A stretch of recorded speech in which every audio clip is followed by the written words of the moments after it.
ng Imus Police, makikitang duguan at nakahandusay habang niyayakap ng isang babae, si John Ross de los Santos o mas kilala bilang ang rapper na si Lil Jon. Nangyari ito sa Barangay Karsadang Bago Uno, Imus, Cavite, mag-aalas 6 ng gabi. Base sa inisyal na ulat, nakaupo noon sa kanyang motorsiklo ang rapper habang hinihintay ang kasamang babae na nooy bumibili raw ng pagkain sa lugar. Bigla raw siyang nilapitan ng isang lalaki at binaril ng 2 beses sa ulo. Pagputok, hindi pa masyadong bumaksak. Siguro sumala nga dahil doon tumama. Dito? Oo. Pangalawang putok, pangatlo siguro. Saka ngayon tumama.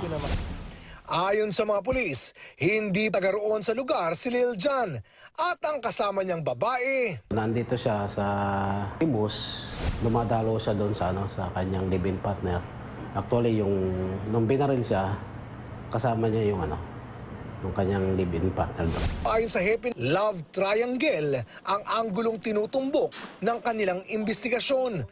Maaari raw nilang ipatawag ang sinasabing ka-live-in nito, pati na ang tunay na asawa ng rapper para kunan ng pahayag. Kung merong mga naka-witness na tulungan kami para masolve tong kaso na to, magpunta naming himpilan para makuna ng statement. Para at least masolve natin tong kaso na to. Natunto namin ang asawa ng biktima sa tinitira nito. Humarap naman siya sa amin, pero hindi pa raw siya handang magpa-unlock ng interview. Oscar Oy.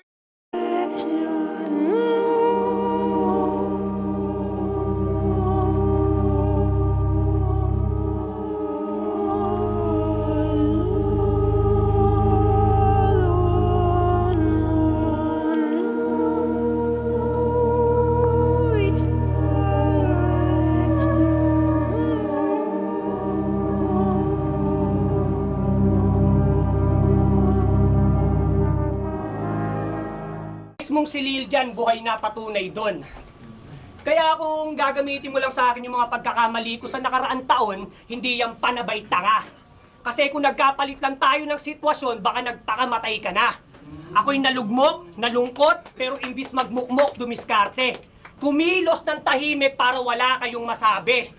Oo, nawalan ako ng karir, pamilya, at ultimo mga kaibigan kong tinuring na gawa akong sirain, pababa kong hilahin, sistemang mapanlamon na ako mismo kinain, di ba sa kalsada kagaling?